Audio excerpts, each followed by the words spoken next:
सवात के सयाहती वादिये जब्बा में snow and sports festival जारी है। फेस्टिवल में स्कीइंग, तीरंदाजी और दीगर गेम्स भी शामिल हैं।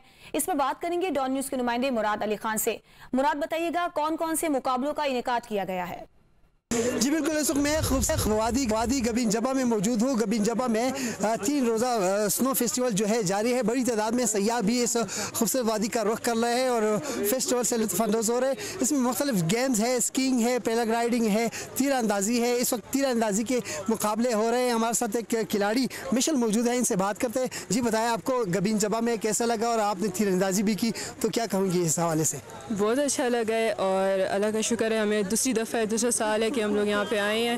डीसी साहब ने हमें प्रमोट किया, फैसिलिटेट किया है यहाँ पे आने के लिए और इसके थ्रू टूरिज़्म को प्रमोट कर रहे हैं, आर्चरी की अवेयरनेस लोगों में पैदा कर रहे हैं और होपफुली इंटरेस्ट भी पैदा कर रहे हैं ताकि वो आएँ। स्पेशली औरतें और लड़कियाँ, उनका भी इंटरेस्ट डेवलप हो, थोड़ा सा कॉन्फिडेंस आए और आके एटलीस्ट ट्राई करें। ट्राई करने के बाद इंशाल्लाह उनका भी गेम में शौक बन जाएगा। जिस तरह आपने इनकी गुफ्तगू सुनी, इनका कहना है कि मैंने यहाँ पर खेला भी और मैंने बहुत इंजॉय भी किया और इन्होंने दीगर खिलाड़ियों के लिए भी ये पैगाम दिया है कि वो भी यहाँ पर आ सकते हैं। ये पुरअमन वादी है, पुरअमन इलाका है और यहाँ पर बर्फ़ के ऊपर जो है हर किस्म खेल से लुत्फ़ उठा सकते हैं। जी बहुत